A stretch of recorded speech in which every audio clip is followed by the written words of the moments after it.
Gente, aqui é Jorge Amâncio, o velho Amâncio. Essa semana nós vamos ter uma série de coisas importantes na conjuntura da... Ou limpa-se um pouco mais a sujeirada, ou fica se esperando outras decisões. Eu estou falando do COAF. O COAF vai existir, não vai existir? O COAF existe ou não existe? Foi extinto ou não foi extinto? É importante ou não é importante para as investigações? A discussão está aí, está na mesa. Vamos flexibilizar para manter essa gente que não presta um roubo todo que conseguiu ao longo desses anos nas mãos? Ou vamos espremer o máximo que puder? Essa história de quebra de sigilo, papapá, não leva a mal. Isso aí é historinha para boi dormir. Isso aí é historinha para engana bobo. Nós temos que botar a boca no trombone, nós temos aqui a abrir o verbo. É a mesma coisa a história da segunda instância. Prende ou não prende? Se já não existe mais recursos cabíveis, a não ser aqueles recursos inventados, procrastinados, não existe recurso que vá realmente mudar o rumo das investigações, que vá mudar nada, porque em primeira instância foi feito o levantamento, foi dada uma sentença, em segunda instância foi feita a revisão e foi confirmada ou aumentada ou reduzida a pena, mas foi mantida, acabou, cadeia. Ninguém mandou ser ladrão, safado, sem vergonha, ninguém mandou. Ninguém mandou meter a mão no cofre público, tendo um mandato na mão para representar o povo. Ninguém mandou ser canalha, ninguém mandou ser sujo, ser maluco e depois se classificar como preso político. Ou os empresários se mantiveram aí como os corruptores e alguns deles estão querendo se transformar em vítimas. A lavagem de dinheiro, a roubalheira do dinheiro público, o corruptor e o corrupto, é que trouxeram o país onde está. As pessoas ainda morrem em porta de hospital, dentro de hospital semana passada, precisando de uma transferência e não tem a transferência, porque não tem, foi reduzido os leitos de CTI. Então não tinha um leito para levar um senhor, para transferir esse senhor, para ele ter mais alguma chance de sobrevida. Não, não, não. Agora, a discussão está aberta. A discussão está aberta. Agora, querem fazer? Interessa ser feito? A população tem que olhar isso. Esses políticos que estão aí, que no início nós achávamos que ia haver uma virada, a vergonha ia chegar neles, a vontade de fazer realmente alguma coisa por esse país ia chegar nele. Não é assim que está acontecendo. Eles tiraram aquele recessozinho no meio do ano e a Previdência estava correndo e eles pararam para passear, para descansar. Levou 8 meses. Agora tem outra série de medidas para reforçar o caixa do governo, para que haja investimento, e eles estão pensando já no recessozinho de final de ano. Quer dizer, é uma gente que 30 e poucos mil por mês, mais mordomia essas que o trabalhador não tem, o trabalhador que paga por essas mordomias não tem, não existe para o trabalhador. O trabalhador é trem lotado, o trabalhador é passagem cara, o trabalhador é falta de médico quando precisa, é falta de leito quando precisa. O trabalhador é isso.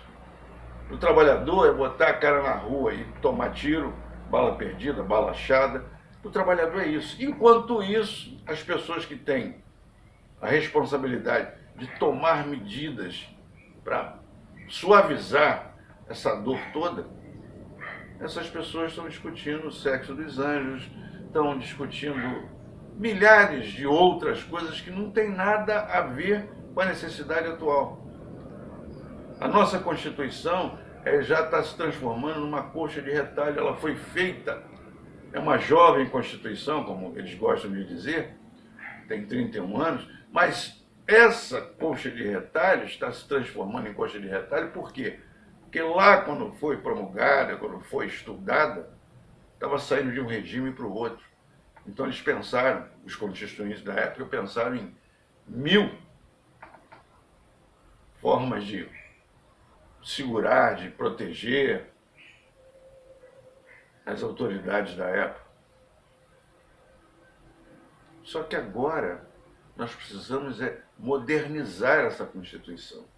Nós precisamos destravar essa Constituição em relação ao que está acontecendo. Porque naquela época nem se falava de uma corrupção institucionalizada que tomava conta do país de ponta a ponta, que tinham computadores fantásticos trabalhando em prol da corrupção, que tinha agente público de todos os âmbitos, municipal, federal, estadual, envolvidos. Não se falava nisso. Então, mecanismos para se trabalhar contra isso, para deter isso, tem que existir. Modernos, para os dias de hoje. Mas não, nós estamos discutindo o sexo dos anjos. Nós estamos discutindo a Constituição de 1700 e não sei o que da França. Quer dizer, nós estamos de brincadeira. Enquanto isso, a gente vê ministros aí, do Supremo principalmente, que tem uma responsabilidade fantástica para ajudar a limpar esse país, combatendo o Ministério Público, falando mal dos funcionários do Ministério Público, falando mal de próprios juízes. Por quê? Porque tomou uma atitude mais severa contra algum amigo, algum conhecido, porque deu uma olhada assim mais profunda nos pés dos ministros, porque eles não andam como seres humanos comuns, eles flutuam, né? Eles não se acham semideuses, eles se acham próprios. Então, gente, com algumas exceções raríssimas entre os 11 ministros, com todas as vênias, aqueles que agem de maneira correta, mas a maioria ali, sei lá, age de uma forma estranha, de uma forma como um ministro falou para o outro, que ele agia de uma forma raivosa.